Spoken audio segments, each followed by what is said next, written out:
We have a condition of security, we have to respect it, yes. But I believe that if the curfew will But we have to mention also that Sharm el-Sheikh and the Red Sea, they do not have a curfew.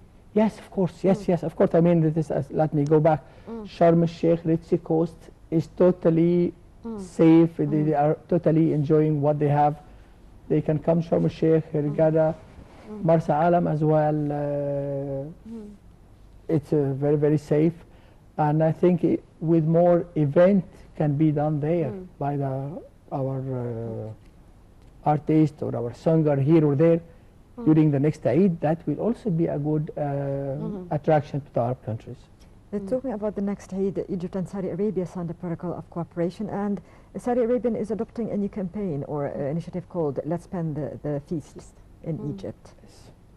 Yeah, that's actually it's very good from the Saudi Arabia to have this initiative, and Egypt and Saudi Arabia are friends and one family thing, thousands of years, and not only in Saudi Arabia but the whole Gulf can be having the same initiative to come and spend the Eid in Egypt, and also for the Egyptian, we're asking them to spend the Eid in Egypt because we need the foreign currency.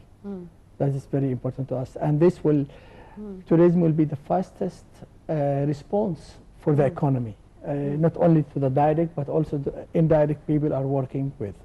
So let's keep in inviting everybody. Yes. What measure, Mr. Ahmed, should be taken by the Ministry of Tourism in order to attract more tourists to come to Egypt? How can we boost the tourism in Egypt, especially that we are entering a period of festivities and holidays? We will start with the Feast of Sacrifice or Eid al-Adha, and after that we will be on the holidays for Christmas and New Year. How can the Ministry of Tourism work in order to attract the tourists before these holidays?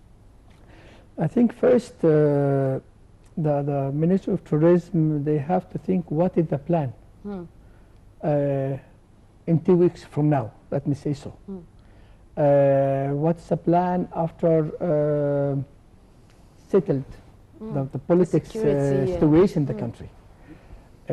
Today it's very hard to judge. We're still in a critical situation, let me say so. But I think if this will be changed after 2 weeks, then there have to be a plan and have to be a marketing campaign who will do so, how to be spread everywhere in one time, what we can do for the next season, because we are entering October after 2 months, and this is our main, it's a good chance to start getting the business and getting tourism back to Egypt. But we have to have a plan to go through this, because it's not only one country we are talking about. We have to have a big campaign in Asia, order to the States, yeah. It have to be planned from now on. Okay, sir, tourism sector in particular is not only determined by factors or domestic and internal factors, but it also subject to regional developments. As the West is preparing to launch a strike on Syria, to what extent do you think that this will impact, talking about now with you on tourism, to impact the tourism industry in Egypt? Is it going to inflict another blow to the industry? It will be another blow, definitely, yes. We are talking about chemical weapons. Chemicals have no border, it goes with the air. We don't know what the other partner in the region will do. We don't know what Israel will do. Definitely the European will be frightened to hear chemical weapons. So we will have a problem from that, definitely, yes. Of course, we hope that will be very limited. We hope that will be stopped immediately because this affects the whole region. That's not human to use that type of weapon against civilian people. So let's hope the political out of starting a war or to find a solution, a peace solution to start peace in the Middle East back. But sir, if a peaceful solution was not reached, if the West did attack Syria in the coming few days as they have threatened, to what extent this would affect the situation here in Egypt, the touristic situation furthermore? It will affect it very bad, definitely. Because it's a whole region, and we are talking about Middle East. We are talking about very close area. We're talking about thousands of kilometers. It can be affected. What's definitely will be affected. But we hope this will not reach remain for a war. Yes, inshallah. We hope so. Sir, what about? I hope we don't reach the stage. Let's talk about the travel bans that were imposed by some countries on their nationals, advising them not to travel to Egypt. How many countries did impose this ban, and how many did they lift it? I think it's about 12. They have put that condition, and but this is also. Let me say that there is a lot of area in the world, also Egypt was one day part of it. People will, they hear the news, they will think to come or not to come. They can travel to Egypt, there's no problem in that. Of course, it's this regulation is not what I want to say. It is not wrong to visit Egypt during this time, but they can go.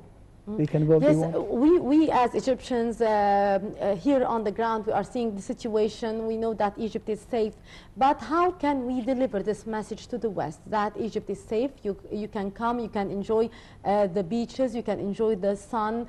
How can we tell the foreigners which are listening to their governments and seeing bans for travel, and they feel that they might be threatened? How can we deliver the message that Egypt is safe, you can come and you will enjoy your holiday? Media, that's number one. The second one is personal contact between Egyptians. Everyone have to handle and to deal as a marketing manager for Egypt and go to his friend in an Arab country, in Europe, everywhere, tell them, come back, Egypt is safe, we assure you, we are living in this country.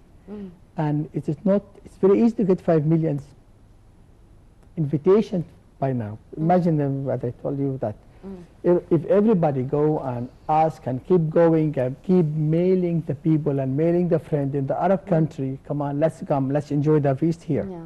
This will help. It will make a lot of difference. Individual contact is very, very important as well. Mr. Ahmed Moussa, tourism expert, thank you so much for being with us this morning on The Breakfast Show. Thank you. Thank you, sir. Thank you, sir. Thank you.